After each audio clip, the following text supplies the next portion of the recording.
Welcome, everybody, to the Raad Life, the only talk radio show that takes you along with host and age explorer Rod Gantos on his continuing journey of discovery into life's challenges, opportunities, options, and all the latest and greatest things that come with getting older.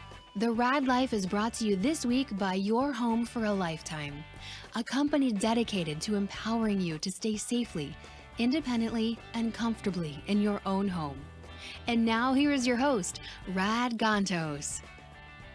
One more time around the sun, dear friends, right? I'm wiping the tears away here. This is a sad, but it's like a wake. We're having an Irish wake here. No, we're not. Fuck that shit. No disrespect to the Irish or the fact that they have great wakes, but no, fuck that crap. Sorry. My last show, I'm not filtering myself. No, we're not. We had a really good run for 6 years. Fantastic We run. had all kinds of people on the show. Amazing. It didn't really fit any particular, neat little box. No, it never did. People were always like wondering, well, what's next? Who do they cover? What's going to happen? I will tell you, I want to start by just saying one thing. I am actually super honored and I feel very humbled that not one person that we asked if they would like to be on the show said no in the course of 6 years. Yeah, that's amazing. I never thought about that, but that is amazing. One person said that. And so, again, this show is not and would have not been possible if it wasn't for starting with you giving us the opportunity to do it, giving me the opportunity to do it, and all the guests and people that basically have been so instrumental, both in terms of audience and listenership and support. And I see one of them just jumped on there. Yeah, my friend today John, it's a free-for-all. John Day. Everybody can join the Facebook and have their reminiscence, say goodbye to the Rod Show. No. Let me preface this, right? This is not saying goodbye. This is just like everything else that happened in the course of this last year. Now, we've been doing this for 6 years, right? Yeah, right. Oh, Antoinette just jumped on too. Hey, another one, yeah. There's my sister from another mother right there. We've had a great run. We've had a lot of people on, and it's been awesome. Can I note one thing though? This is not an end poll. What it is, it's an evolution. It's Okay. What's next, right? Yeah. Because last year, everybody basically discovered Zoom. Everybody discovered, getting on camera. It became very easy to do that, right? So in the spirit of what we started 6 years ago, which is basically let's explore new territory here. Let's see where the next boundaries are. That's what's next. What's next is who else has a voice that should be amplified? Who else really could benefit from what we have learned over the last 6 years so that they can get there faster than we did, right? And that's what's next. What's next is through Golden Seal Productions, we'll be looking at producing other people's shows. Right. I don't think the Raad Life is going to be, hey, there's Jose Marino. We're going to have a little discussion about who's been on the show the most now. But, Yeah. and I see the pyramid there at Long Beach. But hey, there's Dr. Moreno. Hey, Jose, how are you? How you doing, Rod? Hey, Paul. Good, buddy. Hey. I knew you'd be on here. You were not going to miss another opportunity to be on the show. I just want to make sure that the record is clear on the record. That's that right. You are the one with the most appearances on the Raad Life. Yes, sir. I John would Dade endorse was that. challenging it there for a while there. John Dade had a number of appearances. John on Dade it. he got close. John Dade was close. So All right. Antoinette Balta jumped and was on some other shows on OC Talk Radio, but I don't know that she. Antoinette's everywhere. I only had one invitation from Rod. So I'm a little surprised now. I don't know Well, if that was the only invitation I could get you to accept because you're so busy. She is. Hey, we had her on another show. She was on. I think she was on Teresa McQueen's show on Workplace Perspective. She was on, and there you go. she's But on. this is actually a really good. Sorry, Antoinette, just for a second. This is really actually a good sampling here because what we were just talking about, like 6 years ago, we realized that Orange County did not have really a news outlet, did not have anything that was covering local exposure. We don't have a newspaper really that covers it very well. We don't have a channel. We don't have a radio station. Right. And we started basically trying to give a platform for people that were out there doing the work that needs to be done. Antoinette, Jose, But John, you know what I found fascinating? Then we'll go through every one of your guests here and other people as they join. Here's what I found fascinating about Rod's show. Rod's show didn't fit any niche or easily packaged thing. We have shows on, workplace issues. We have shows on HR. We have all these business shows that we cover. And they all have a niche, a very narrow niche, most of them. And that's good. That's what we've tried to foster and do, to create a little online campfire where like-minded people can gather to talk about some of those things.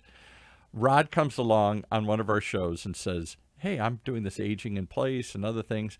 He was total mismatch for the guest that I don't know what show it was even anymore, but they didn't know what he was there for, and he wasn't sure what he was there for. It was like but I said, maybe it's because I'm getting older and I was going through the loss of parents and all this other stuff, and I thought we should do a show on aging. And that's what it started with. And then he starts bouncing all over the place. I know Antoinette, I know Jose, I know John, and I'm like, how do you know all these people? And he's like, it's the Raad Life. You live the life that we all want to live. You have the most interesting people, the most amazing conversations, and I don't know why or how you know all these people, but you do. You know what? One of the really the best and most touching compliment I've heard in the last six years regarding the show is when people would tell me, you genuinely have an interest in people. You have a genuine interest in people. It shows, yeah. And it's, I don't know how else to be. This is sort of the gear that I am, right? Call it my upbringing, call it my exposure, whatever it is. But I actually was afforded over 6 years an opportunity to actually sit down once a week and visit with people.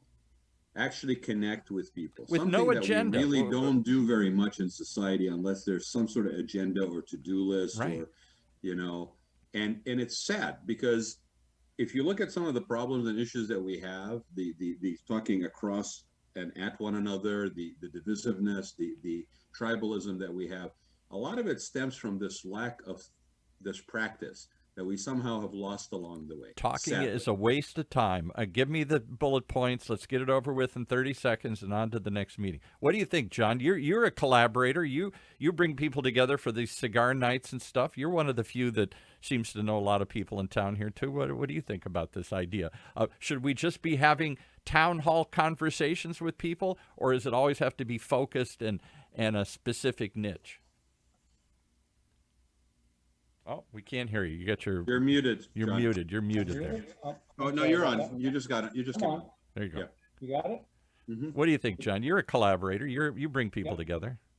Well, I think there's room for both, and it has to be set up front what the meeting's going to be about and be specific.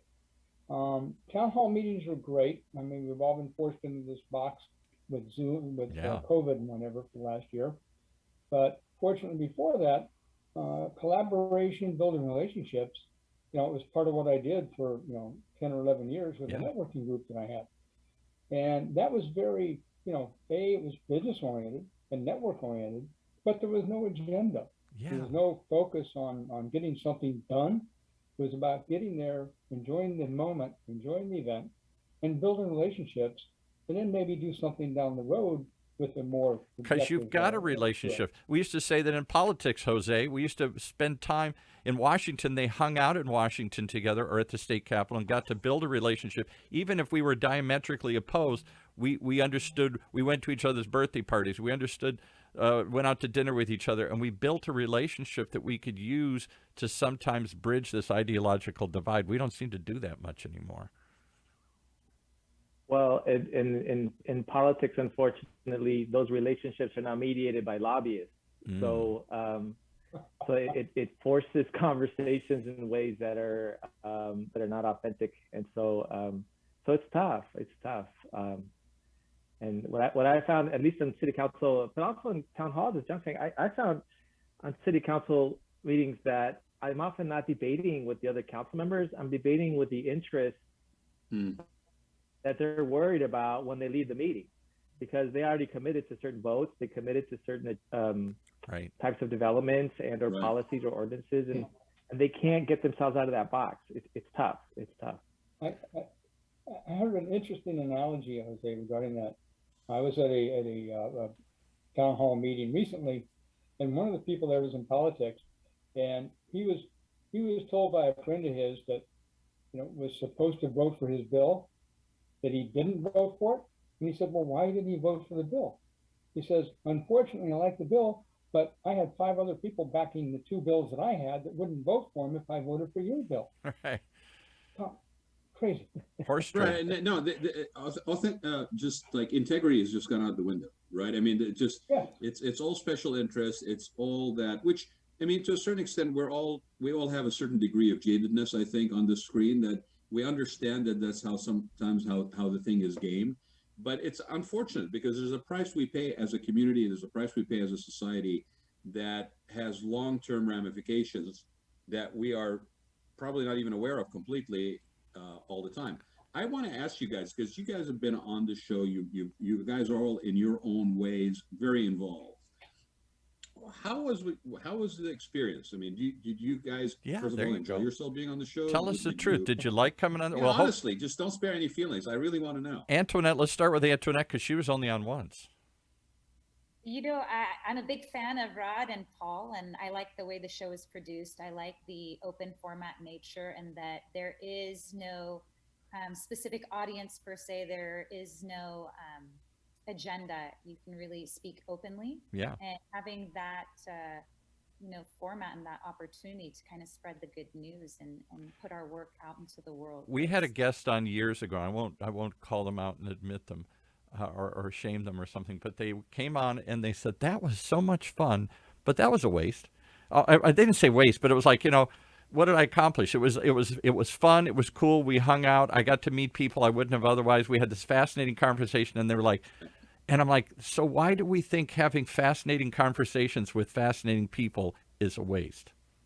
Well, I mean, Jim just jumped on here too. Yeah. Hey, Jim, good to see you, buddy. Good afternoon.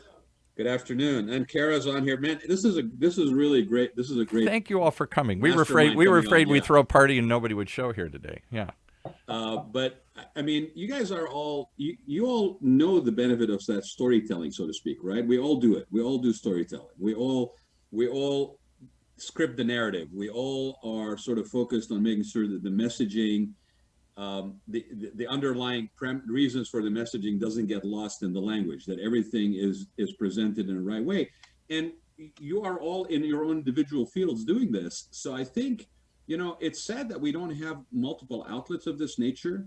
So I want to save this for a little later because I would love some input from you guys. What should we do next? Right? Because we've done this for 6 years. I've told Paul's like, why are you stopping it? I'm like, well, we're kind of leaving it on top, so to speak. But we've interviewed all kind of people from all walks of life. From Geronimo's grandson to the guy whose father flew the B-29 was the second bombing raid on Japan. Right? Yeah. Exactly. I mean, it's been a fascinating journey for 6 years. To Casey Kasem's daughter in her work to fight elder abuse. Yeah. Carrie Kasem kicked us off 6 years ago, and I want to do more. So one of the things we've been talking about is maybe doing sort of specials, like maybe we do an election season special, or we do a focus on like the homeless issue, or maybe it's cannabis or whatever it is, right? And maybe we do it in a format of the show, maybe we do it in a format of a town hall, virtual or otherwise, because we do have facilities at UCI now that we could potentially utilize. Yeah, I really think of you guys as not just people that have been on the show as my guests, but I think of you as friends and collaborators, and I really would love to hear from you. It's a family that somehow we built. So Jim, Paul, give me a second, Paul. Yeah. Okay. I really would love to hear from you guys what you think we can do as the next evolution, because Paul is like, well, this is sad, it's ending. I don't look at it as an ending. I think it's just time for the next thing. What we did this 6 years ago, it wasn't happening. We opened up a different format and platform. We brought in a bunch of people. Some people even actually found their voice enough that they went on and started to do their own shows. JJ Winrich, Javon Pera did their shows. We helped produce them for a bit and kind of got them up and running and said, now run, kind of, right? And I'd love to get input from you guys on what we can maybe do as the next evolution. So let's start with Jim, who's just joined us here. Welcome, Jim. Tell us what your experience was like and what would you like to see next? Yeah, thanks for asking, and congratulations on a nice long run. Thanks, Jim. I couldn't miss at least a few minutes to jump on with everybody that showed up today. So, the thing is, as a podcast host myself, one thing I realized, if I skip a beat and I miss a couple of weeks of a show, people call or text or write like, "Hey, where's your show?" Yeah. So, in a sense, you've created a following and an obligation to present something to your listeners. And you're going to have a gap now where people are going to have a missing component. See, that's what I keep telling Rod. Yeah. Right. So the thing is, look what's happening with the Rush Limbaugh show. If you pay attention, now that he's gone, everybody's trying to fill his shoes. It'll never happen. No. And, not to compare any of us to him, but at the same time, you're going to have this vacuum effect where there's going to be an empty target, right? So I would suggest if you can evolve your show into something that adds even more value, like you said, maybe it's a specific topic for a season or a period of time where people can jump in and really get some great value out of it, maybe focus on guests or educational seminars that will help enhance people's lives. That's really where I try to take my show now, is really enhancing the lives of others that are listening and not just telling somebody else's story once again. And I just think that you've got an incredible opportunity still. It's a lot of work. I feel like once we put ourselves out there in the public, we have an obligation to finish the story or keep the story going in this case. And I would challenge you to find a way to keep doing that. Maybe a rebrand and a retarget. So, Couldn't agree more. That's my 2 cents. No, it's really good input, Jim. I think you and I are due a coffee. So, well, by the way, and I'll leave it at this, since I was down there, my show is called The Answer is Yes, and it's about being driven in your life and achieving your goals. Well, coffee would be very difficult right now because I live in Montana, because I'm chasing my goals. I've got a farm up here and I'm raising my beautiful. kids. Oh, man. Beautiful. You can come here and have a coffee.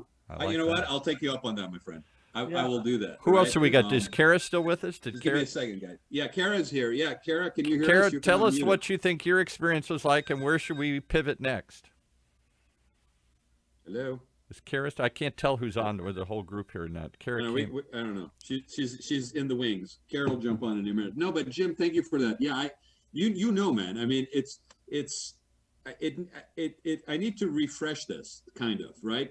To stay interested in it, to still feel like there's value that's coming out of it. And yeah, I mean, I'm just throwing it out there that maybe it's a focus on a particular topic or something, but I also feel like one of the things I enjoyed doing most recently was actually giving some people a kind of a boost, a platform, helping them kind of get their own voice out there. And that's a sort of a certain kind of gratification that you're not the person behind the mic, but somebody else is actually providing content that's valuable and useful, to your point, for people. So definitely got to try to do that through Golden Seal Productions, through the production company. But yeah, I like the spotlight a little bit every once in a while. So, you do? I didn't know that. Yeah, I didn't look know at the that. smiles on everybody's faces. Yeah, they know. So, You know what I get a kick out of? This is an old, they used to call them literary salons, where the great minds would hang out, not just at a bar, but someplace, and they would get together and, just get to know each other and free think and do stuff.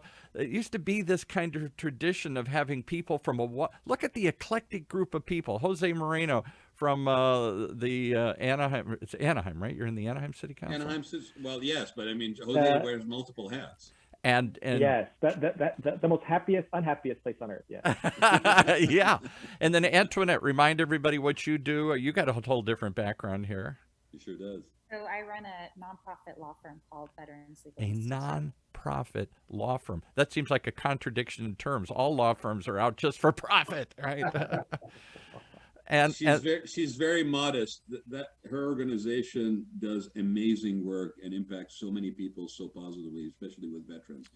They are always out there doing stuff, and so let me ask all of you that are there, and John Dade ran the Cigar Night mixers, and Jim's the things that he does. Jim's a force of nature in his own right, including the podcast. That's like the least. He just gave you a little snippet.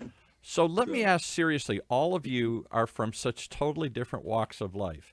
if not for a place like the Raad Life where you could intersect, how would you ever even meet each other? Would you ever even listen to each other? Would you ever even know that all of you're such a diverse community of people that he's brought together here? I'll let anybody answer that. Would you, Jose knows the most people in town. Would you run into the Jim Rileys and Antoinette Baltas of the world, but through a forum like this? Well, I haven't until today. So I mean, that speaks for itself, right? So yeah. I'm very fortunate that I can answer probably yes to that, Paul. Yeah. Even though my background is alternative investments, financial arena, through my networking group, the Cigar Night Business Picture Group, it's targeted at the same very demographic that, I agree, you yeah. and Rod and Antoinette belong to. I have yet to meet Jose and Jim, but we bring together people from all walks of life in that kind of literary room that you were talking about. Yeah. Over a good cigar, a good drink, collaboration, relaxed atmosphere, attorneys, doctors, CPAs, business owners. So I would have, but I'm fortunate through that I did meet you and Rod Yeah. and Antoinette. I agree. You're doing the exact same thing in a physical environment. Well, Yeah. it's I keep telling people that Orange County is a very small county, right? Yeah. And everybody that's on the screen right here and so many others, they're really out there doing the work in their own way, in their own idiom, what drives them, the passion pursuit that they have, but they're all contributing, they're all giving back. And I think people like that find each other. I think, I don't want to really give, I mean, the Raad Life just happened to be a platform that we did, but I think you run into people like that. People of a certain nature find each other, whether it's through social components, whether social events or volunteer opportunities, whatever. And it's really stuff like that and interacting with people like lady and gentlemen that are on here and others that really gives me a sense of purpose when I'm feeling a little worn out, depleted, what have you. And so, speaking of which, there's another superstar that just jumped on there. Yeah, Carrie welcome. Madrid. Hey, Carrie, thanks for coming on. We're asking everybody as we reflect on the last of the Raad Life, what comes next? What do you think comes next? What should we do next, Carrie? Oh my gosh, you can do anything, sir. Anything. Anything. I don't know. Very I was sweet. really surprised to hear you say that this was it. The job well done. Thank you. And Carrie, for people who don't know, you've been on the show. Tell people what you do. Yeah, so I'm a breast cancer survivor that started a nonprofit called the Care Project Inc. in Riverside, California, serving most of Southern California. I also have a podcast that I started last year, having a good time with that, called Handle with Care, Breast Cancer and Beyond. We, much like you, we keep it real, and talk about pressing issues, not just relative to breast cancer, but of course that's the underlying bit of it. Right. So I want to say thank you for having me on the show. Nope, my pleasure. So I'm going to go back to Jose. And a shout out to your brother, because like I was just saying before you jumped on, that good people find each other. So shout out to Steve Madrid, the Spaniard that I met. Antoinette knows Steve. I met Steve through Dave Welsh Bespoke Custom Tailors, and Steve was another guy that basically was involved with not Project Independence, with working wardrobes, with veterans, with what is it called, Antoinette? It's something to workforce. What is it? What's the term? That's when veterans are basically transitioning away from military service. Hard hats to workforce. Something, but basically there were people that were veterans or that were transitioning back into a workforce, into employment, and Steve and Dave Welsh, they were basically doing donations for clothing and so forth. So again, to the point, I met Carrie through Steve. Carrie's story was very inspirational. She had overcome a lot of challenges and basically was channeling her energy into positive and helping others. And so again, I think, people like us, if I may, we find each other. And then we gain strength from one another and inspiration from one another. And that's how it's supposed to be. And so I'm very grateful for all of you guys for being part of this journey for the last We just 6 had years. another phone call. That's why somebody's like, it can't really be the last show. And I said, well, come on and tell them. No. I just tell them we love them. We want them to come back again here. She didn't want to say. It was like she's listened to the show. I don't even know who it is. Very sweet. So yeah, I mean, again, I'm putting it out. I'm not ready to hang it up completely. I think the format of the Raad Life maybe has nice little neat package on it after 6 years, but I definitely want to continue to contribute and give back and find different and new exciting ways to do it. Because to be honest, I mean, after 6 years, I don't want to basically start doing this thing and not being able to keep it fresh or keep it authentic or somehow. Well, that's what they say when they write TV series. They get to a point and it's like, we've told all those stories. Now we got to come up with some. So I got to ask Jose the question, because Jose's in the political fore, and he has a particular position he's advocated strongly and hard for, and a community he represents. Rod's this mysterious, fudgy middle that we can't identify anymore. Sometimes he sounds like a Republican, sometimes he sounds like a Democrat, sometimes he sounds like just a crazy man here. That's exactly what I don't know what, and this is the biggest group growing in America and in Orange County. The biggest registered voters are the ones that say, the heck with both parties. I'm not going to tell you what I believe. I'm not sure I have a firm set of beliefs. What do you think, Jose? Is Rod the future, or is Rod just some weird exception? I think Rod is I think is the hope of our Constitution. I mean, wow! There you go. Wow. It's and I really mean that. It's about people, and that people build together, and governments should serve people, not the other way around. But at the end, there's going to be a safety net that is organized, and we should call that government. And I think Rod just brings that. And so for me, it's that. It's just, and in Spanish we say gente, right? When I speak about people like Rod, it's gente, like he's just people. Yeah.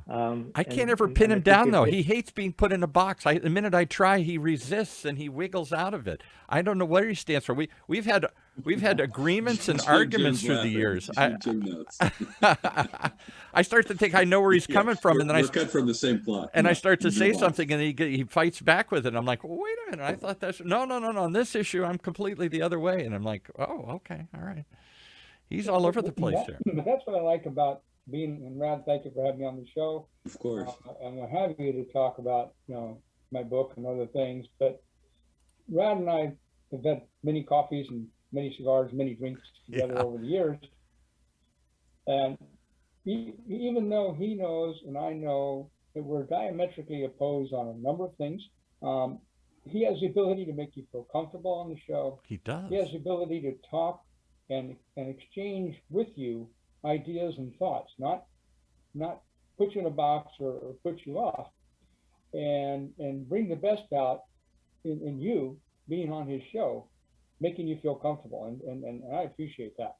So we got another guest joined us, Diana Sabatino. Remind us what you do. I remember you being on his show here.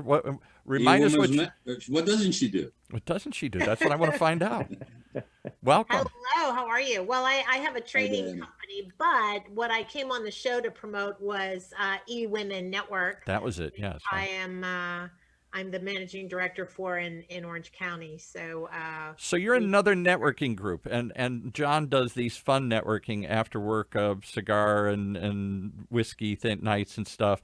What do you think? Are we pulling people together, or are we just forming little tribes that never interact? Because look at this tribe here today. This is a pretty diverse group of people here. What do you think, Diana? Has he found some formula for crossing the gap and building cross tribal networks here? You just don't want to let me go, do you? You just don't want to let me stop. I don't, because I don't see anything like this. I've never seen. I can't. I'm look at the response today. We wasn't sure anybody was going to call in, and look at all of you felt the need to join us today, and there isn't two of you I would have connected together in the real world, because you all have such totally different worlds and tribes and connections. What do you think, Diana? You're trying to network women together. Is this harder or easier today? Well, I think honestly, I think it's necessary today. I think one of the things that Rad does amazingly is he's a consummate connector, right? And I think that's why you do have the diverse group that you have here. But I think ultimately this last year has shown us all how much community and connection is a necessity, not only in our businesses, but in our lives, right? Of making sure that we are surrounded by people that are supporting us, or individuals that are providing us information or tools or resources, or maybe it's just friendships and relationships, because that's what everything is built on, right? Is built on those relationships and those connections that we make. And as I said, I think Rod's a consummate connector. He is. In doing that and building great community around himself, and what he's done with the Raad Life over the last 6 years. But how does he connect so many diverse groups? I understand he's just curious about all these things. He's interested in people. It's called, that's what business and life is all about, right? It's not about you. It's about connecting with everybody else and how you can support them. And he has a true love and interest of people. So can I tell you the proof of that is that obviously I'm like a radio station. I charge for the time here. So, Rod, through the years, people say, why are you paying for a show? What do you get out of this? Why do you do this? Are you most of our show hosts are trying to promote themselves as an accountant or a lawyer or something. There's some tangible thing they're trying to tout. I'm a thought leader on this. Look at who I know. Look at what I know. I get it. I mean, that's part of why we all do these things. But Rod doesn't get anything out of doing all this stuff here. That's what I find so amazing. No, that's not true, Paul. And I know where you're going with this. And it's true. I mean, it's like the same question people ask me, like, oh, yeah, you have a show you've been doing for 4 years. Well, how do you monetize that? Yeah. And I'm like, well, I don't. Like, I don't, it has no direct connection with my interior design business whatsoever. Right. But to be fair, the show, like, if somebody had told me, and maybe this is to Diana's point, and I really appreciate you saying that, Diana, because it's very true. I mean, that's one of the best compliments anybody can give me, is to genuinely be interested in people without kind of any expectations, really. And I really try to do that, because I really wanted, everybody's got a story. Everybody's got something to contribute. I don't care if you're the person, cleaning the shopping cart at the grocery store, or the person, everybody's got something to contribute. And I genuinely believe that. And I think I have been paid in full. I think I have been more than rewarded doing the show for 6 years. It has nothing to do with my business. It doesn't have any direct correlation with monetizing for my business. But it has done a lot for my personal brand, absolutely. And it has given me opportunities to actually meet amazing people that in their own rights, in their own ways, in their own little corners, are doing such a positive impact on other people. There was we all say, leave it better than you found it, right? Leave it better than you found it. Well, about a year or so ago, I came across this guy's Instagram, and he had written, leave people better than you found them. So it no longer became an impersonal it became a personal thing, right? And what better legacy, honestly, any of us can basically hope to claim, right, than to basically leave people better than we found them. And all the stuff, I mean, to John's point, yes, we all have our own idioms and idiosyncrasies and leanings and momentary, lapses of judgment or opinionation or whatever it is, right? But nothing that a good cigar and a good scotch won't take care of, right, John? So or Jim, a really good red wine, right? So it's, by the way, that bottle is still sitting ready, waiting to be opened in Big Bear. So I'm gonna drink it. I'm going to drink it. So do any of you find him? I will take you up on that invitation. So I really want to see that place of yours. It looks amazing in person. So do any of you find him as hard to pin down as I do? And is that a good thing or a bad thing? Everybody else I get and I say, oh yeah, I know where they're coming from. This is their passion. This is who they speak for. This is the point of view. but Rod is all over the place. He's a mystery to me still. 6 years later, I can't tell you. Why Is do he we need to- liberal? why Is he do we need- why do we conservative? need to- Is he big city? Is he small town? Is he international? Is he local? I mean, he's all of these Why things. do we need to put people in small I little boxes? I to have to. That's what we do. Right. Why? Why do we need to avoid the complexity and the layering of people? We'll make it simple. Say, We'll make it simple, Paul. Okay, He's human. he's No. human, but He's a human. we have all become such comic books. Some would argue with you, John, but I appreciate that. yeah, but Brad said once that he's a citizen of the world. He is really. Carlos, thank you for joining us here today. Hey, Carlos. How you doing? Rod is not easily put into a box and resists every time I try and close the lid and put him into a box here. He, more than anybody I've ever known, seems to have that old, what was it, that idea of a little, he knows a little bit about everything, and he seems to know a wide group of people that don't, otherwise don't come together. Hey, Paul, I want to make a comment Yeah.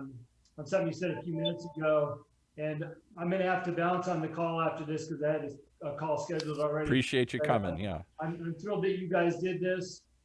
You said, Rod's brought together an eclectic group of people. Right. And how does that happen, right? And I think it's because of his giving spirit and his ability to connect people without wanting something in return. Because it. ultimately, it always comes back to us in one way or another. He discovered that a long time ago.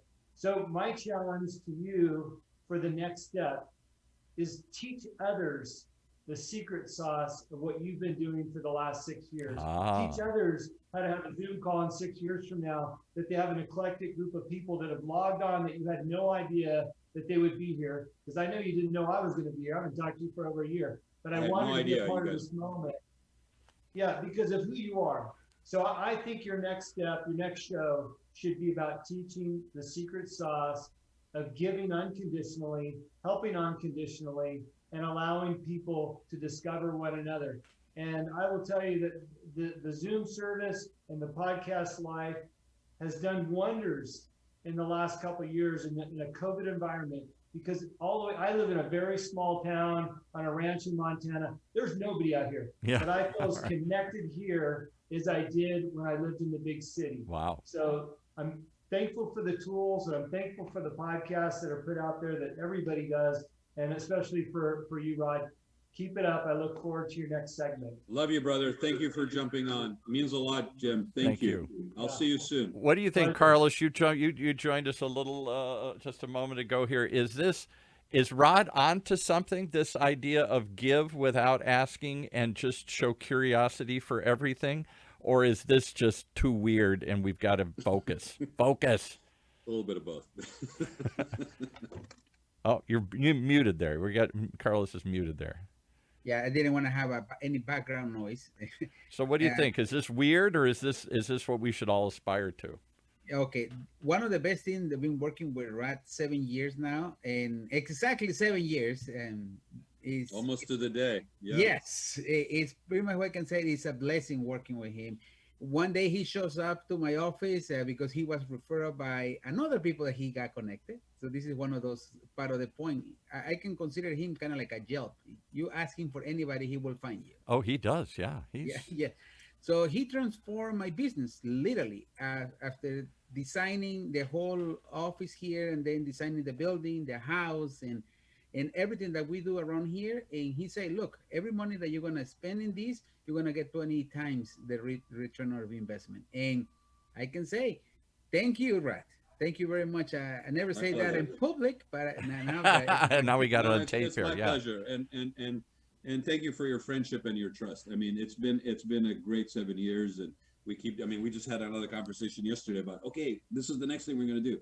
It's very exciting to surround yourself with people, to be fortunate enough to surround yourself with people that really inspire you. Now, Carlos, you do some amazing stuff. Give us 20 seconds on Carlos, because he had me come over and meet you one time. Yes. And you were talking about, hey, maybe, because you help a whole Hispanic business community who may not understand how the system works. You help them navigate everything from soup to nuts. You help them build their business, help immigrants make their way in this world here.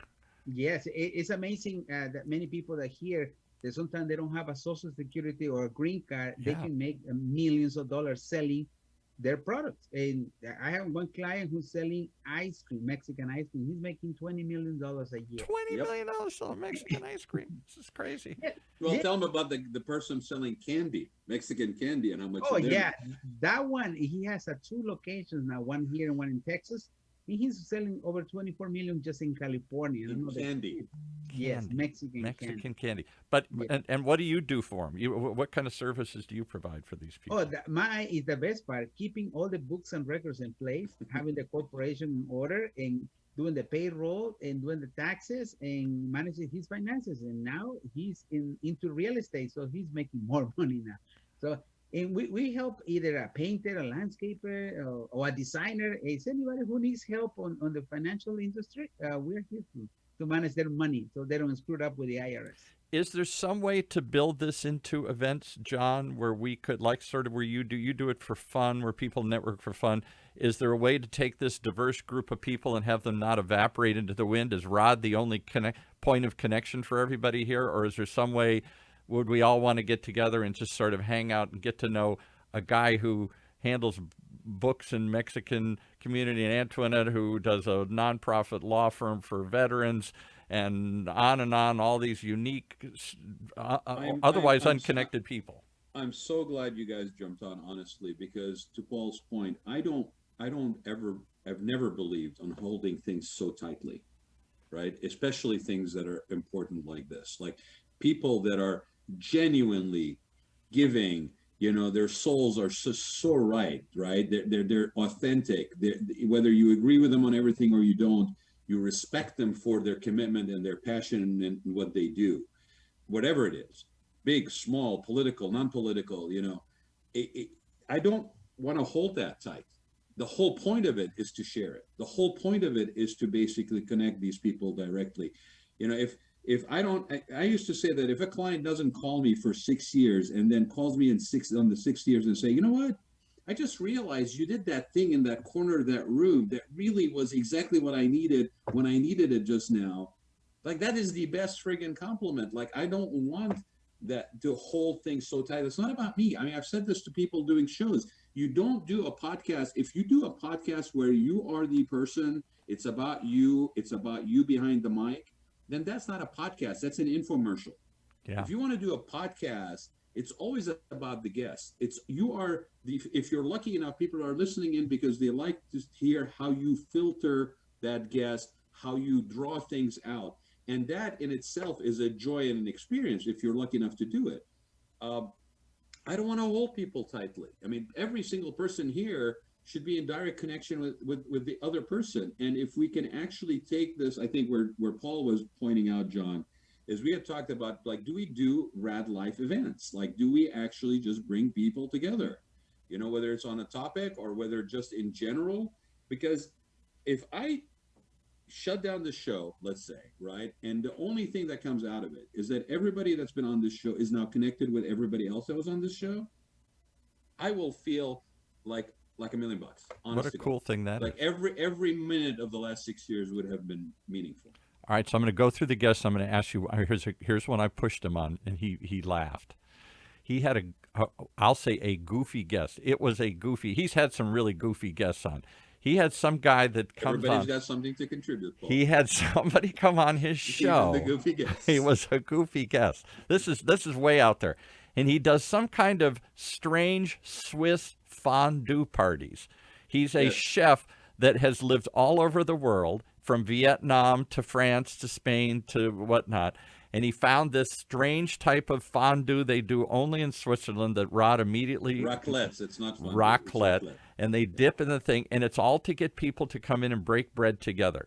And it's messy, and you have to do it together, and it gets people talking. I said, Raad, you should do some raclette parties and get some strange house, some fancy house, some weird place you're going to do it in.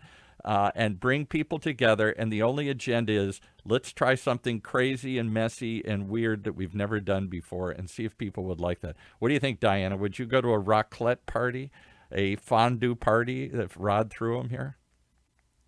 Sure. I'd go anywhere where Rod's at. You're so great. He's inviting me. I'm there. All right, Carrie, You're always invited. come on. Would you come in from Riverside to go to a raclette party in a fancy house and dip fondue and weird things just to hang out with this weird Only group if of people? Diana's there also. Okay. I want to just mention this really quickly because I have to go back to work. Thank you for inviting me. And I want to just say that when my brother Steve told me about Rod and said, hey, I got this guy, he's a friend of mine, and you should go on his show. And I was like, why is this guy from the OC going to want me from downtown Riverside to come in, right? And talk about what I do. And so I had to go because he invited me. And I will just say from the minute he came and found me at my car and walked me in or whatever, I felt like I was at home and I felt like I had another brother. And he made me feel like, I don't want to get emotional. Well, I'm going to get emotional because that's what I do. You're making me tear up, Carrie. He made me feel like I belonged. And that's very important. Wow. When you do nonprofit work, I work full time and I run my nonprofit as a volunteer and everything else that I do. And connections are everything. And just being there, I don't know if it sparked any connection for me for the business itself, but it did something for me and it validated the work that I do. And I just want to mention that Diana is also a connection for me from the OC, who knew I met at an event at Bespoke where my brother had me come and talk for no good reason. Dave Welch let me talk about what I do. And Diana said, I can help you. And she gave us our very first ever grant. And I flew to Texas, and the day I landed, as I got off my shuttle bus, I got a message that my girlfriend died from her breast cancer that moment. And Diana was there to hug me and to love on me and gave me my first start with a grant. And so connection is everywhere, but I will say that feeling like I belonged, and it doesn't matter that I came from the hood of Riverside to OC, he just embraced me, and you guys made me feel at home. And because we usually don't let anybody from Riverside here. I got to tell you that we just do not let anybody from Riverside. I appreciate it. So thank you so much, and I'm going to always be in touch with you. But I got to go back to my paying gig now. Please do. Thank you so much for coming. Thank you for taking the time, Carrie. Love you. Beautiful. Love you too. See you soon. All right, Antoinette, what do you think? You're in a whole strange new world. Would you go to a raclette party and you'd say, why am I wasting my time? I need to be focusing and building on my business and my community and everything else. And Rod's like, let's just try something we've never tried before. Let's all get together and dip our hands into this messy cheese here. Well, I have had raclette, and it's amazing. You have? Okay. Two people have heard of it now. I would definitely attend that party, especially if there was it was paired with some really nice wine, which I know that Rod appreciates. Yeah. I agree with Rod in the sense of, people come together by breaking bread. And Rod has been an example of this, I think, throughout his career. He is a jack of many trades, and he has a unique curiosity in life, and a unique character where he likes to give back and contribute. And some of the things he does over the radio where we can hear him or we can see him, and some of the things he does very quietly, but he always contributes. So it's always a pleasure to break bread with people who inspire me and bring new ideas and thoughts and inspiration to my life. So I vote yes. And I actually think we should put that into play. I'm not joking. I want raclettes. I thought that was a cool thing. Our Chris Duncan just joined us. Welcome, sir. What brought you in here again? You've been on the Raad Life. What do you think of this crazy program? And what the heck? Chris why had the heck his own show that we produced for a bit too. Yeah. Yeah, the Daily Duncan. The Daily Duncan. That wasn't happening daily. No, not even close. Maybe weekly. No. Weekly. So yeah, no, I just got the message, and I had to be part of this because Rod is such an important part of my life. You guys had me on there, getting me started when I had my assembly campaign, which turned into my city council campaign. Rod is a big reason why I'm on the San Clemente City Council. I mean, and look at the guy. Define's cool, man. The dude is just cool. He's just fun, easy to talk to for anybody, relatable, and you just want to hang out with this guy when you see him, right? And the conversation was just always so easy. It's always so many fascinating things. Maybe it's because he comes from, I'm going to embarrass him a little bit, but because of his international background and his international parents, born in Lebanon, and then And living. Antoinette is right there with me, man. Living in She Iraq matches me. and being there in Kuwait, and then studying in Switzerland, and I mean this is a world traveler that you just don't run into many places anymore. So maybe that's given him a You know, the only perspective. lesson out of all of that, Paul, honestly, Yeah, is exactly what I just said earlier. Everybody's got something to contribute. you do. It You doesn't find matter. It doesn't matter your religion. It doesn't matter your socioeconomic level. It doesn't matter your bank account. It doesn't matter. Every single person has something to contribute. And if you can't take the time to find that, you miss out. You lose. All right, so Well, Chris, I gotta jump in a second, but I do want to echo what Antoinette said. It's the curiosity, man. You know, Yeah. Curious George was like my favorite book growing up. Rod is like the Curious George of like grown guys. He is. He's just interested in so much stuff, and he has a genuine interest, right? Like when you talk to him, you're like, this is the real guy. This is authentic dude. He's really actually interested in, and he, you know, so the conversation never stops. I'll tell you. What were you gonna say, Paul? I'll tell you what's terrible though, Chris. Try to be his producer, trying to get him to hold him to an hour, because all of a sudden he's like, "Well, let's go off in this direction." I'm like, "Rod, the show's over, buddy." No, but I got 4 more things we're gonna. I know, no, it's over. We're done. I can only imagine. Yeah, he wants to do every topic, right? You can just keep on going 24 hours a day. Yeah. Great job, Paul, on it, and just really, really appreciate everything that Rod has done. It's such an impactful presentation here with the Rad Life, and giving people so many chances to kind of express where they're coming from and make connections. So you know, it's bittersweet, but I know it's the best move for Rod right now, and on to new adventures. Thanks, buddy. Thanks for coming on. Taking the time to be. So, Jose, you're out there in politics trying Here's to a mask, Rod. Yeah, appreciate it. Tailor-made face mask right there. That's it. Let's come back to Jose here. I got a question that's really going to embarrass Rod, and I know his answer to this. I've said with this sort of cross connection in the community, and he's an influencer, he's a connector, he's got his finger on the pulse. Why can't we get him to step up and take some political risk and step up for some office? Every time I'd say that, he groans and rolls his eyes and says, "No way." Then I got to force myself into taking positions and sticking with one thought and having one group back me. And he's a man of the community. Why can't we get him to do community action here? What do you think, Jose? Because politics is for the faint of heart, and he is not faint of heart. He thinks it'll corrupt him and change him and force him into being somebody he's not here. No, that would be an awesome thing for Rod to do. We need that. We absolutely need that. It was good to hear Chris. That was one of the things that Rod, you had me on the show on about, is about the whole toll road and TSA or TCA back in those days, and the community of San Clemente is saying, wait a minute, where's our voice in this? Where do we fit? Can you believe it? San Clemente is even considered a pulling out of the TCA. I mean, that's... They just voted. Did they? Yeah, they just voted to pull out. Yeah. So I think I would love to see Rod run for something political office. I would love for him to run at a local level, because at the local level, you know, people get celebrity stardom in Congress and state seats, and it's more about them and all the money that goes to that. But at the local levels where the rubber hits the road, that's where the true safety net comes from. And Rod, you'd be great, man. You'd be great. Thank you. County supervisor, maybe. Or local city council. I'll tell you one who surprised me didn't come on today. I know we talked about it. Another, talk about from one spectrum to the other, Mayor of Mission Viejo, Greg Rath, who's run very conservatively for many things here, almost had a good shot at state or at congressional seat and stuff, and is now running, I guess, for supervisor and stuff here. Not something that I don't think Rod and Greg agree a lot about, but every time they get together, they're laughing and having a good time. And I remember Greg said to him one time, "You got to get in there, buddy."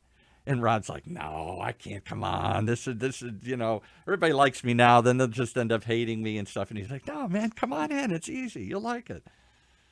You know, the one thing also I'll have to say about this show is, we used to say it jokingly. We used to say, you know what? I'm an equal opportunity griller. Yeah. It doesn't matter which side of the aisle you're on. You are. I will give you the equal respect and equal grilling. And I think it's sad that we don't have platforms like that. It's sad that we have things not already, like where somebody, regardless, John will speak to this. We don't agree on a few things, but you know what? I don't think. I mean, I'm not putting words in John's mouth, but I don't think he would feel uncomfortable ever to have a conversation about anything, and to have a platform where we can actually give each other that common respect and actually still be able to talk to one another versus at each other. We don't have all that around, and I know every single person that is on here, in their own way, proves that and tries to provide that. And it's hard. It's not easy these days to do that. But Rod pushes people in a way that, and they push back, but doesn't create a division. Jose's been on a couple times, and I thought to myself, Rod, buddy.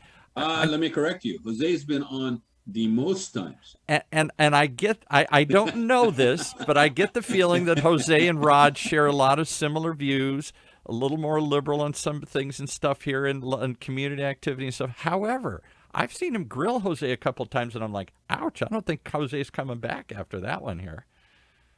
What do you think, Jose? I mean, what keeps you coming back? He gets uncomfortable sometimes. He pushes some of these things.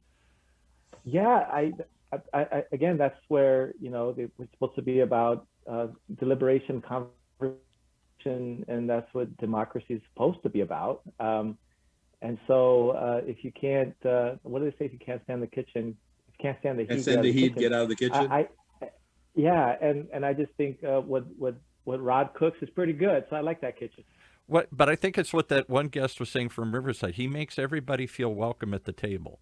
That's what I find amazing. I'm sorry. I bought into this thing called America. I was overseas. Yeah, you did. You came and I kind of bought into this. I bought into the 8x10 glossy presentation deck that talked about one voice, one vote, equality, better together. Rights. Yeah. I came from a part of the world where you were either born a native in that country or you were never a native in that country. That you were either on the inside of an established circle or you were not. And I bought into this thing called America.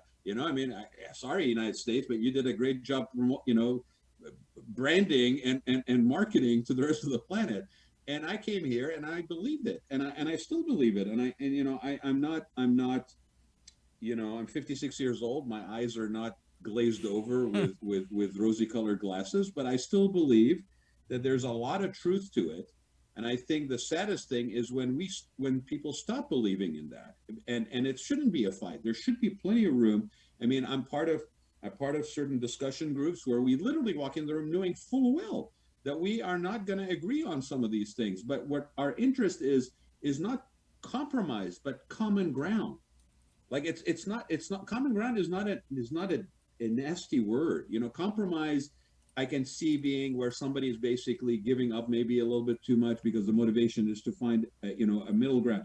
But if we go in looking for common ground in anything, we are going to be motivated to find it. It's like, how do you pose a question is going to predetermine the kind of answer you get, right? And I believe in this thing called America, the American experiment, the shiny hill, sitting on the hill, right? I mean, I was never registered anything other than a Republican, and that went away like over a decade ago, right? I lean this way and that way depending on issues. I've never voted based on party preference. I'm sorry, but I have never. I voted always for the person. How can you do based that? On a topic. And so maybe because I grew up elsewhere and we didn't have that benefit that that you were born into a certain tribe, if you will, of a D or an R. And what the heck is the deal with two parties only in this country too? Like seriously, I've never understood that. Really? I mean, that's how poor the United States is. We can't have more than two parties. So here's what Rod taught me.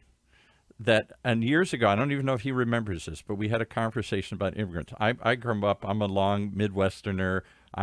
Grew up in Trump We love territory. you anyway, Paul. Don't worry about it. But I left the tribe, and now they all think I've gone off the deep end. I'm in California. I'm a crazy. I'm a goofy. I'm a hippie. I'm a whatever else. Fruits and nuts. Yes, you're in the land of fruits and nuts. So, but I go back to that's where all my family is for generations and generations, back in the soil, back in the small towns in the Midwest that have all felt left behind and devastated, and I get why they're angry and pissed off and looking for somebody to do this.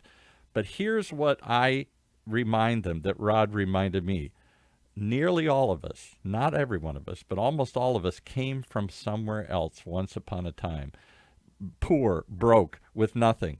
We came, the huddled masses yearning to be free. Talk about common ground, right? Talk about common ground. The bottom of the barrel.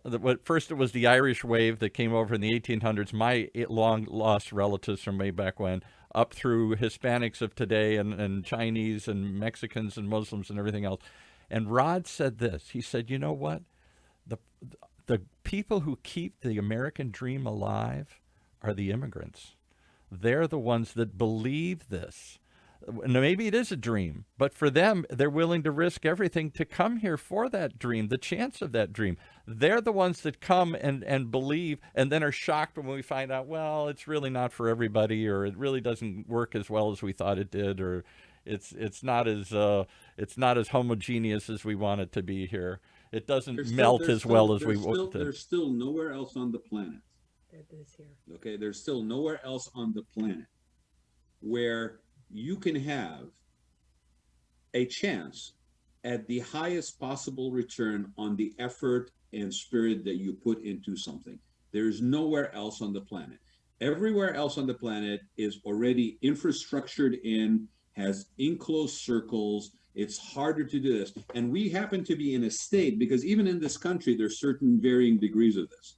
We happen to be in a state that honestly, every day, somebody who has some wild ass idea or thought of making some widget better or somebody's lives better or something more pleasant an experience, that puts enough passion and drive and commitment in it with some street smarts and some backing and support of some group of people or a tribe or family, can succeed beyond their own dreams.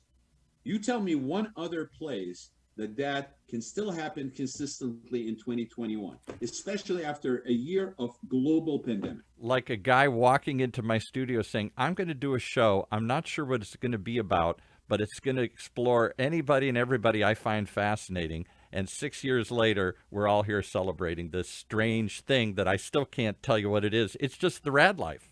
It's just a verb. It's his life. And it's I don't know anybody else that lives the life. We got to stop worrying. We got to stop worrying about pigeonholing and making things into neat little boxes so we can put them on a shelf with a label. I'm a marketing person. We really got to stop doing that. That is the bane of our existence. It's honestly, when we try to basically simplify things so they can fit in a 42 characters on Twitter or friggin' like a little box on a shelf, right? When we start doing that, a tagline. We homogenize people. We homogenize experience. We take away the uniqueness of people's stories out of it because we're trying to make them fit a mold. I understand the marketing thing. I understand the need to standardize things so that you can sell them easier to a mass number of people. But that's one thing. When you're interacting with people, when you're genuinely opening yourself to experience what people have to offer, we got to stop pigeonholing people and making them try to fit a mold. We are each individual and unique and the best version of who we are. Stop trying to make people fit a fucking mold because it's easier for you. That's crazy. That's you're an anti-American now here. We all want to pigeonhole and package everything here. I'll tell you the frustration I've had. It's a good thing you still have immigrants coming to the country. It is. I'll tell you in 6 years, here's my frustration, guys, and we'll end with this. I want everybody to come up with the missing thing. The one thing this show's been missing for 6 years is a tagline. I've never been able to put it. The Raad Life, the one show that what? I don't know what the tagline's been in the title all along, Paul. Have you not been paying attention? What is it? It's the Raad Life. That's it. That's it. Come up. What if you were going to describe this show to somebody and say people who've missed it or people who may want to tune in the future to it? What would you say, Diana? What's the Raad Life all about? It's about life. It's about life as individuals, as we know it, as we all hear it, as we all, our voices, everybody's voice, not one voice. I think what Rad does really well is he builds relationship capital. You know, he always Yes, says he right. doesn't monetize, but actually it is monetizing, because he gets that capital, that relationship capital that feeds into other resources, people, things that, and connections that do get monetized. So I think the Rad Life is just totally rad because it has everybody's voice encompassed in it. I don't know if we can beat that, but John, what's the tagline for the show here? That's a pretty good one. Thanks, Dan. That's a tough one to follow. I'll give you there. Relationship university. Relationship University. Ooh, how to build and do And coming from Mr. John Day, relationships. Yeah. All right, Jose, what's the tagline of the show here? What have we been missing for 6 years? How do we? I think I put it in the chat, but I like what John just said and what Diana said too. I said, well, you come to be true. I mean, this is where you just come to be true, where you can be you and get valued and get grilled and get celebrated at the same time.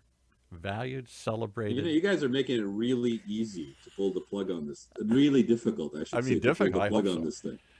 Well, it's an unusual thing. I've been doing this now for 10 years. We have 15, 20 shows at any given time. All of them have a very niche, a narrow focus, a tribe that they preach or teach or try and connect. This has been the one show I can't figure out, and yet it's been our longest running show. And in many ways, well, then you know what? I've done something right. If you can't figure it out after 6 years and you're still a mystery that makes you tune in every week to try to figure it out, then I did the right thing. It's the Rad Life. It's a verb. I hate it when people basically get pigeonholed. I absolutely detest it. I mean, Diana knows exactly what I'm talking about. I hate it. I think it is the most disrespectful thing you can do to any human being on the planet, is to basically somehow marginalize them or feel like they don't really have anything to contribute. Well, boy, this show has, she said, define you. The show has resisted definition. It doesn't, every other show has a tagline. Welcome to this, the one show that does this. This show is just what it says. It's Rad's life. It's his view on life here, and it's all the people he runs across in his daily living here and brings together joyously. And as that one guest said, respectfully, make them feel like their voice is heard. Yeah.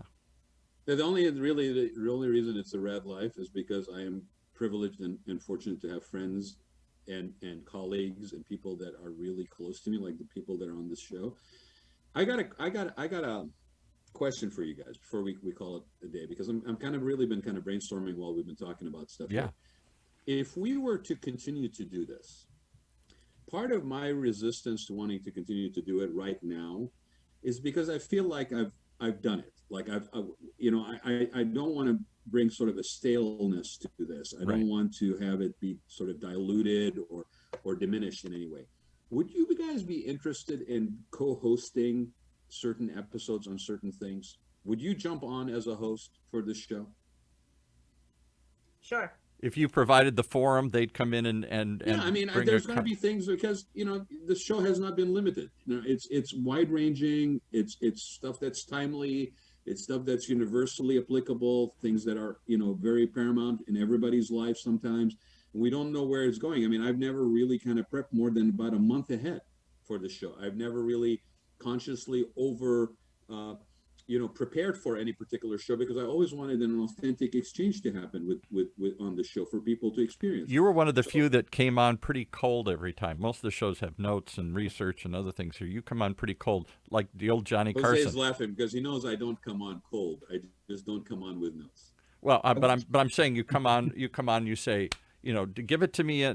Johnny Carson, I got to meet Johnny Carson many years ago. I was an entertainment publicist, went on the show with clients many times, and he had a very unique way of doing it that reminds me a lot of Rod. Two things drove Johnny Carson. They would give him a stack of notes and he'd push them aside. He'd say, what do you want to talk about? What do you need to talk about here today? Then let's not talk anymore off the air. Let's do it on the air. Let it be fresh.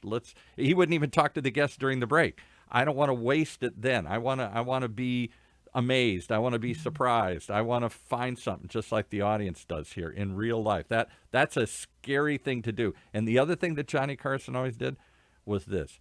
I remember as a young publicist going to the show, some client, and I said, "What's the big deal? What does he do? Why has he been here for 30 years?" And my boss said, "Oh, no, you're not watching, kid." I said, "Anybody could. He drives in 10 minutes before the show. He doesn't look at any of the notes. He has a ball with it, and he just gets up and drives off." And he said, "You're missing the whole point, the magic of what Johnny does, and it's the same thing Rod does. He's there to make the guest look good, not himself. All the other hosts that have come from David Letterman on down, love them all, but they're there to get the joke. They're there to look into the camera and say something funny and to feed off of what the guest is saying. Johnny was the opposite. He was there to make them feel good. If they needed help, he was funny. If he didn't, he sat back. But he always was curious. He always laughed at the jokes. He always had a ball with them. And I think that's a rarity. It's the least thing that I could do when people honored me with their time to come on and share about themselves. It was never about me. No. I genuinely wanted to visit. I wanted to get to know that person, even if I have known them. And Carlos I've known for seven years. Jose I've known for probably as long, if not longer. Diana I've known for almost the same time. Not one of these people that I have known, when I sat down with them on the show, did it feel like it was a regurgitation of what I already knew about them. It was like we were having a conversation that was fresh, that was now, and we were sharing that with everybody who wanted to basically listen at the time or later. And if you look at the content, and I mean, I'll own it. I have never gone back and listened to a show again, ever. No, when it's over, it's over. You're like Carson. When it was over, he went out the door and that was it. Right? Yeah. People who have listened to old shows have said to me, that's great. And it's like 2 years later and this content and whatever is still relevant. And I honestly believe it's because everybody who showed up, most people, I'd say 99% of the people who showed up, they brought their honest truth. They brought their real truth, their authentic nature to the show. And they shared it from a position of vulnerability. They shared it from a position of generosity, of spirit. And that is what I actually am afraid to dilute right now, because after 6 years, it feels like we need to just retool at least a little. Yeah. Come up with something that is going to keep it relevant and fresh. In the end, I felt, and others felt, Carson was just sort of walking through it. He didn't have the same passion for it. I don't want to do that to the Raad Life. I don't want to do that to all the guests that I had the privilege to have on. So I think, we'll brainstorm, and I'm putting it out to everybody who's listening to this and to you guys, just like we did earlier in this episode. Come back to me, share with me some of your thoughts, because you've sat in the room with me, right? You've experienced this. You've seen other people on the show. How do we take this to the next evolutionary step? Not shelve it. Maybe it's a rebranding. Maybe it's under the same name. Maybe it's, there's specials that happen on certain things. Obviously, there's going to be a lot of stuff that continues to be impactful in all of our lives. We've got potential recession coming up. We've got affordable housing. We've got things that are genuinely impacting a population in Orange County and beyond. And we all are living it. It's going to impact us. The transformation of an aging county that you keep harping about, that I don't think anybody pays attention to. How we're going to end up being one giant leisure world here if we're not careful. Right. So I mean, I would love for you guys to give me some input, honestly, whether you're listening to us or if you're on here. And we're running out of time here, I know. Yeah. I really, really, from the bottom of my heart, want to thank you guys for jumping on today. It means a lot to me. And it has been an amazing, it's very humbling. I'm trying to hold it together, honestly, right now.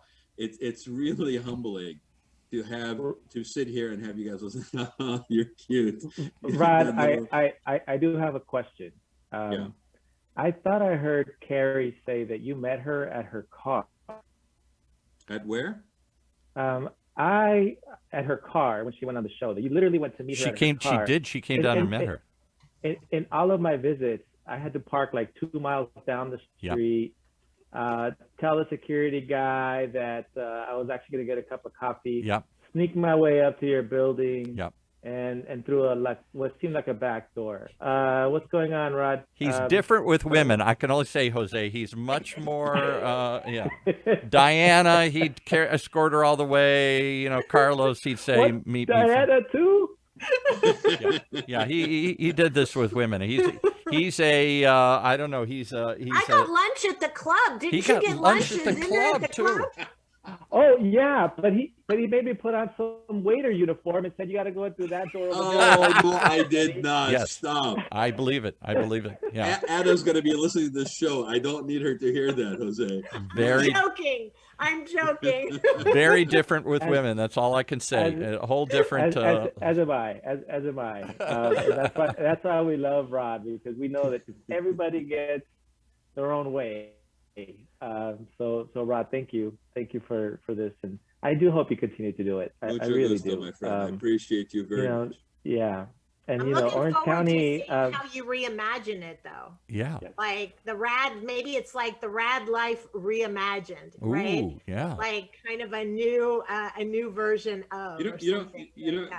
I'll tell you what's kind of interesting about that specifically, Diana, is when we started the show, the idea was that it was going to be a journey of aging, not my aging. It was going to be a journey of aging. I know. I think we talked about my age Right? on your show, which was not appropriate. Yeah. But okay. See, again, different with women. Always different. We never asked Jose about his age. Right. I Yeah. absolutely love the experience and the seasoning that comes with age, and the people that basically carry it and own it. I don't care about the number.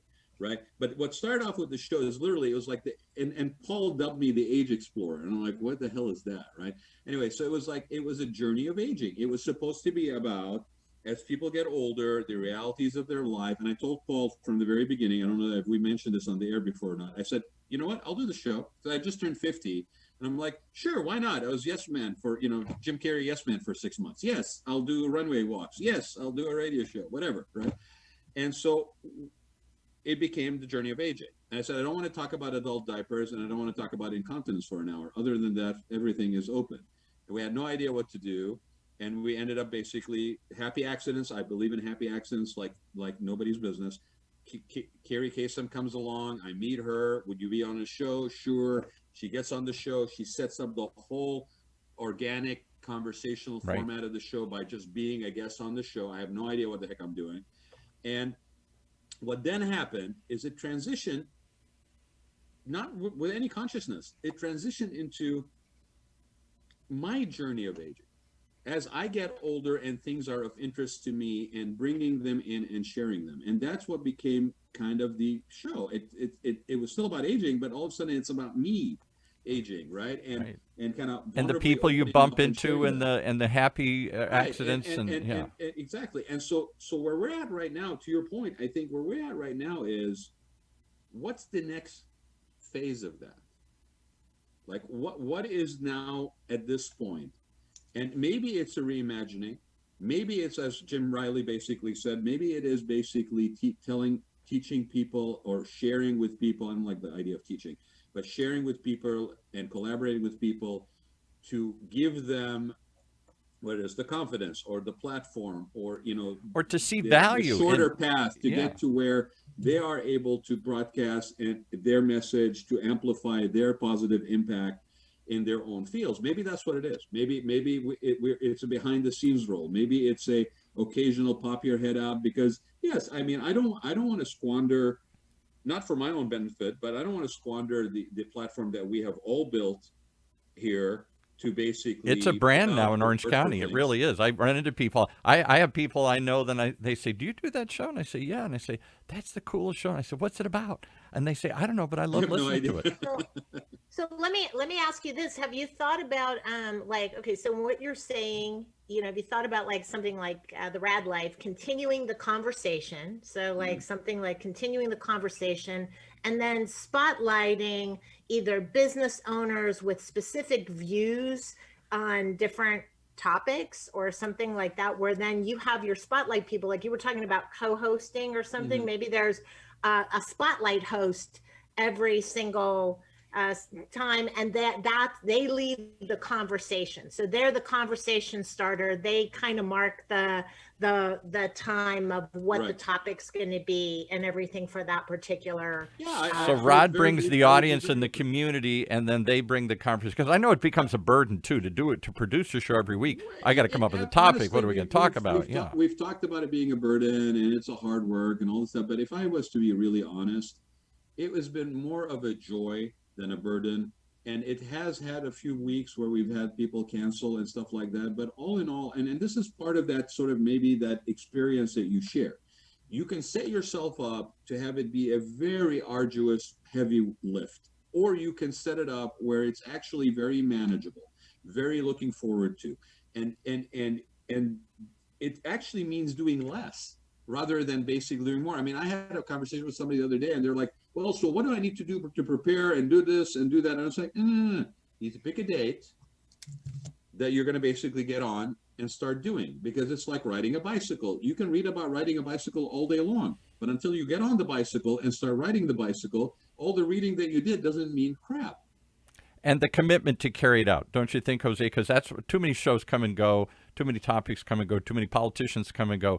He was committed to the long run. I'm going to carry this, to Diana's point, I'm going to carry this conversation on week after week and see where it grows and everything. I was always, I'll tell you what I'll miss the most, and maybe we'll end around here, is that one, in the beginning, it was therapy for me. I was losing my parents and my. I was paying him to give for him to have. And therapy. I'm acting this out. It's like I'm sitting in a therapist couch as we're talking about aging and not being prepared for your parents to die and not being prepared to get older and all this other stuff. I was living this in real life, so he allowed me to. It was like my therapy to talk this stuff through and to talk with others who were going through this stuff. And then along the way, I saw other similarities we shared, and then I started to get the curiosity. Who's he going to come in with today? Where are we going to go with today? And I was most curious because he would start by talking about, we're going to have Jose Moreno on, blah, blah, blah, blah, blah. We're going to have Carlos Guzman come on and talk about this. And I'm like, where is this leading? What are we getting to? And then somehow away, about halfway through the show, I'd get, oh, now I see the connection. Now I see how we're going to pull this all together into some, other than just a curious conversation here. He was always amazing. It was a journey. It was an exploration, and I don't think we allow ourselves times for journeys or explorations. It's not about the destination, anymore. And everybody who's in front of me right now knows this. It's not about the destination. Yeah. It's about the journey. If you want to see the journey here, come to my office and you will see a masterpiece live that is being developed on a daily basis. Yeah, right. You know the joy that I get walking into Carlos's office, and after 6 years of doing this or 7 years of doing this, and seeing him actually be so in his own space and still so enjoying it, and it's just such a custom for him. I tell people all the time, if I do my job right, you don't see my fingerprints on it. Right. No, because he destroyed the paper where he draws. Well, probably you don't see this portion of Rad when he pulls it out of the trash can. I'll throw it in the trash can. He'll put it out. I didn't see the fingerprints of him doing the interviews. It was seamless. He brought a community people. I'm amazed at the people who've reached out and responded today here. I thank you all, and I hope you will encourage him to find a way to make it fresh and to keep the conversation going, because we need it. Jose, you were going to say something, and Diana, I don't want to cut you guys off. Rod, you put together a beautiful burrito. Of eclectic ingredients in this thing, and you wrap it around this tortilla called Orange County. I'll just say, I'm going to make the plug. I mean, Orange County is bigger than Delaware, Rhode Island, and New Hampshire combined. Yet we pay more attention in our national politics to that space in Orange County. Yeah. So we need a show like this and a space like this in Orange County, because we are at a crossroads in the county. We're at a huge crossroads. We're not the OC that people think about. Right. And we have such an eclectic set of spaces, economically, racially, culturally, and small business, larger businesses. So I just hope that you will continue to cook this burrito up, because we need it. We really need it. We're hungry for it. We are hungry for it. Yeah, absolutely. Diana?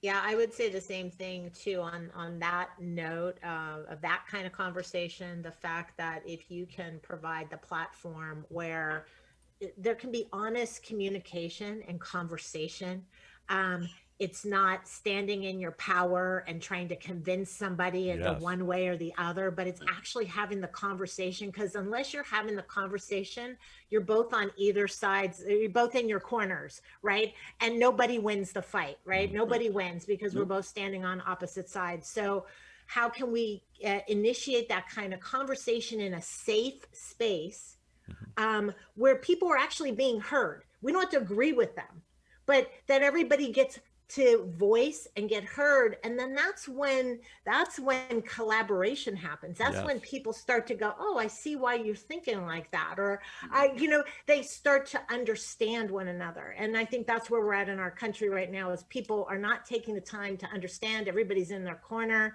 And unfortunately, nobody's winning the battle. Taking the time. Taking the time. Carlos. Carlito? My friend, the good thing, I want to see you all the time here. I'm going to see you in a little bit, actually, this afternoon. Yes. So, thank you guys. Thank you guys for being here. I love you all. It means a lot to me that you guys jumped on and stuck around until the end of the show. I will look forward to seeing you guys all as soon as possible. Please put it on your calendar if you don't have it. 2nd of June. Yeah, come out and celebrate. Have a drink with us. We may have a small turnout, but we will still raise a glass and have a little food, even if it's on the side patio of the Center Club. Try to make it, and I'll send another email out. But I'm hoping for a good turnout. If we do, then we'll have one of the rooms. Diana knows, like one of the back rooms. But if not, we'll still get together. And if it works, we'll turn it into a raclette party, whatever the heck that is, and we'll all dip fondue and other things. We'll have fond memories with fondue. You're so Midwest. Really stuck on that fondue thing. It's such a bizarre concept. It's not fondue. It's raclette. It's a totally different same thing. It's gooey, chewy stuff. You know what, Paul? You were the poster child for baby boomers from the day one show. That's right. You know. And just like Johnny and what's the guy's name? Ed, right? Ed McMahon. Yes. Another people good would Irish always guy. tell me, people, you gotta go. Would always tell, I love you too. People would always tell me, well, why you got Paul. Why do you keep this guy around? Eating up all this time. Well, you can't stop Paul. Like, why is he always talking? And I'm like, you know what? It's part of the experience. Well, I'll miss it. It's my therapy session. It's Orange County's therapy session. Thank you so much. Paul. Thank you, everybody, for joining us. I hope that we will see you soon. Jose, you are the one person who's been on the show the most. And he stuck to the end. He's here at the last person right at the end of the party. That's so, right. my friend, I appreciate you. I love you. You guys have a great graduation. I know you guys are going through graduation right now at Long Beach. So, yes, sir. Moreno, love you, my friend. Love you too, brother. I'm the guest that won't leave. Well, you know what? You'll be the first guest host. How's that? Ooh, love it. Take out the vacuum cleaner. Okay. I'll talk to you later, my friend. Thank you, guys. Thanks, everybody. Thanks for being with us for care. the last 6 years. We will see you soon. Somehow, somewhere, we'll let you know when. You have been listening to the Raad Life radio show with your host and age explorer, Rad Gantos, brought to you on the one and only octalkradio.net. Join us again next week as we continue our journey of discovery into life's challenges, opportunities, options, and all the latest and greatest things that come with getting older.